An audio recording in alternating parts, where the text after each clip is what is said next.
Homemade chimichangas? Yeah!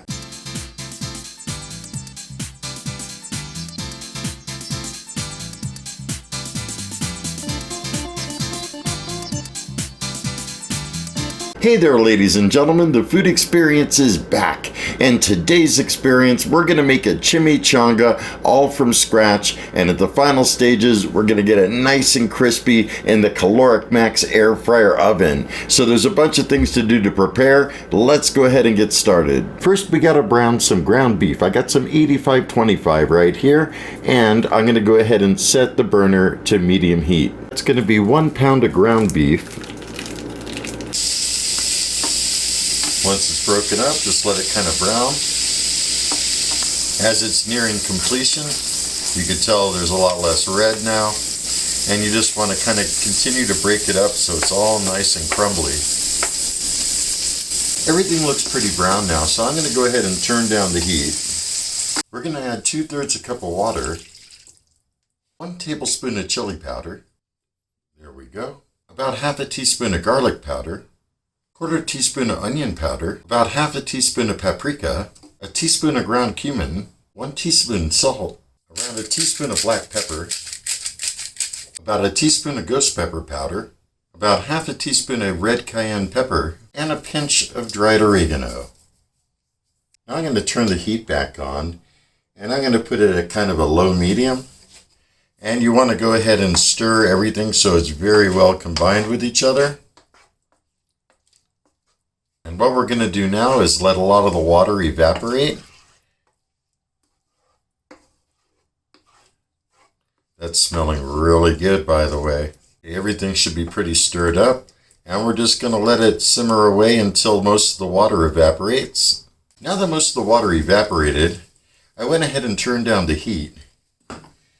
And next I'm going to open up a can of refried beans. And I'm going to go ahead and add, I don't know, maybe a little more than half the can. This is kind of a matter of personal taste. You don't even have to do this, but it's something that I wanted to do. In fact, you don't have to do any of the spices that I added. Some people might think ghost pepper's too hot. Other people might like it just fine. So that's about 3/4 of a can right there. Also, I went ahead and chopped up 3 habaneros, gonna add them. And we're going to turn the heat back up a little bit again, kind of stir things up. Once the heat starts coming back, the refried beans are kind of almost going to melt, if you will. And then we could stir them in with the rest of the meat, and it's going to come out to like a perfect blend, you'll see. You certainly don't need to add the habaneros in there if you don't want to either. I just like my food really spicy, especially when it comes to anything kind of Mexican food related.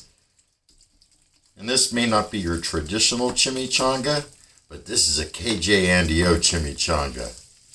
And you can see the beans are definitely starting to mix in more with the meat. Going to keep stirring it up till everything is pretty combined together. And that's going to make for some great chimichanga filling right there. Still got one more thing to add. I'm going to add a few tablespoons of Tia Lupita's hot sauce. It's a very super mild hot sauce, but it's kind of smoky, and it has a good flavor to it. Really, really tasty. So 3 ought to do it. Go ahead and stir that in. Now that's going to make for some great chimichanga filling right there. Consistency is looking good. Everything's getting well combined. I can see the habaneros everywhere. This might actually be pretty spicy, even for an Andy. And it's looking like it's pretty ready to go. So we need to move on to the next step. And you kind of want to do this swiftly so that the meat mixture doesn't burn. You could turn off the heat, which is what I'm going to do. But yeah, that looks perfect. Next, I'm going to turn on the max. We're going to go to air fry. Leave it in regular air fry. I'm going to up it to 20 minutes just to allow for some extra time. And we're going to turn the temperature down to 370 should do it, and let it rip. We're going to let the max finish the preheat. While we're doing that, let's go ahead and prepare the chimichanga. Next, let's grab a flour tortilla And I'm using Mission flour tortillas burrito size. I went ahead and got a Mexican 4-cheese blend featuring Monterey Jack, cheddar, asadero, and queso quesadilla cheeses. You want to put a good amount of cheese. And then we're going to start adding our mixture.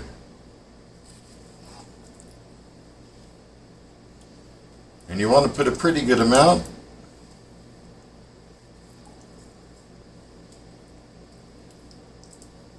That should do it. And next, kind of get it near one end a little bit more than the other. Not all the way to the end though. And then go ahead and wrap the sides.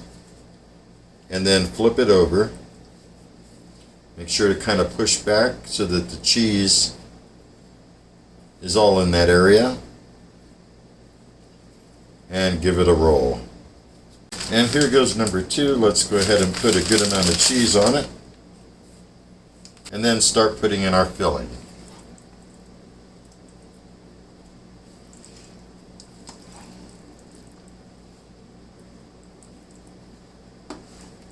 Boy, I could smell those habaneros. They smell so good. Gonna go ahead and try to turn it in a little more narrow this time. Go ahead and flip it over and give it a good roll.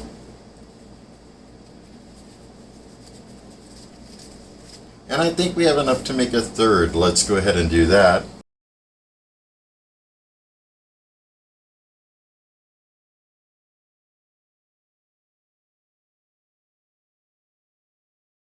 That one came out pretty good.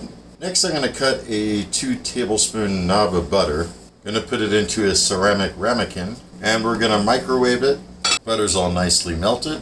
What we want to do is baste some butter onto the flour tortilla. That will help it get crisp and golden. And we want to make sure to get both sides. You could use a toothpick to hold this together if you feel it's going to come apart, or just make sure the seam side is down when you first start. The Maxx is preheated. Let's go ahead and take the burritos, or chimichangas as they will be, and insert them in the regular air frying position. Do it quickly, close the doors, and it's set for 5 minutes left. I don't know, should be enough time. If not, I could add. In fact, might as well just add some time. It can't hurt. Time really doesn't matter. You stop it whenever you want to. And you want to look out for the shells to turn a kind of golden color. As you can see, they are darkening a little bit. So one of them is a little bit more done than the other. I'm going to put that one up front and put the other 2 towards the back and stick it back in for another minute. Okay, that's looking pretty good. What I'm going to do now is flip them over so that the fold side is facing up. And I'm going to go ahead and put them back in so we can brown the other side.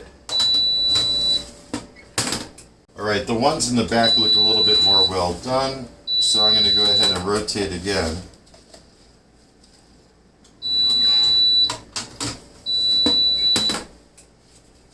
And by doing all of this, the cheese should get all nice and melted. Okay, I'm going to take a look at them again.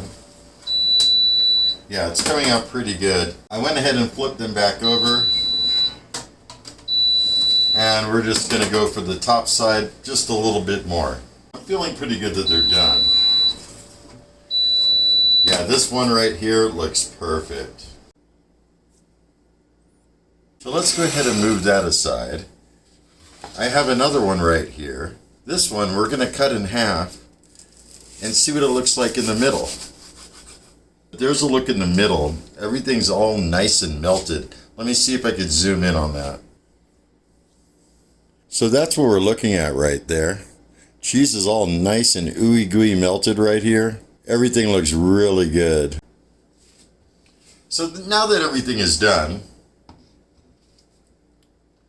I went ahead and showed you the cross section of one of them. And in fact, I'm going to keep this one dry, but I'm going to go ahead and dunk it into the guac and the sour cream.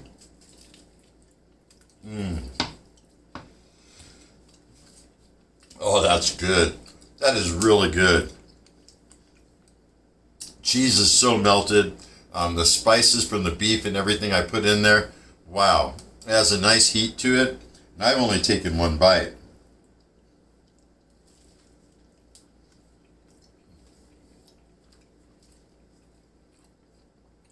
Got some sour cream, guacamole.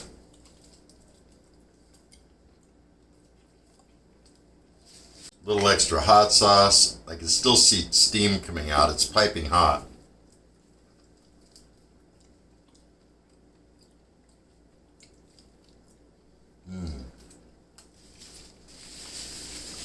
Got a nice crispy crust to it, but it's not like overly cooked. I could have left it in there a little longer. It wouldn't have hurt, but really doesn't even matter. This thing is so delicious. Boy, those chimichangas were delicious and nice and spicy. Remember, you could omit whatever you like, or you could add some other ingredients. Make it your own if you like. This is the first time I have prepared any kind of chimichanga filling, and I think it really came out perfect. For me, it has a nice level of heat. The taste is fantastic. The way the Max did the shells with the butter on the outside was a great idea. Previously, I think I used oil, and someone else recommended butter. Butter worked great. I mean, oil worked great too, but butter, awesome. And I used unsalted butter for it, just to let you know. So I hope you guys enjoyed this video, and I hope you can get something out of it. And if you're new to my channel, don't forget to hit that subscribe button. I got all kinds of good stuff planned, all right? And if you have any comments, questions, or concerns, please drop me a line down below and interact. I love interacting with you guys. And that being said, I'm going to wish you all a very stellar day. Be excellent. And most of all, remember me. I'm KJ Andy O, your food experience host with the most. Y'all take care, and I'll see you later. Bye.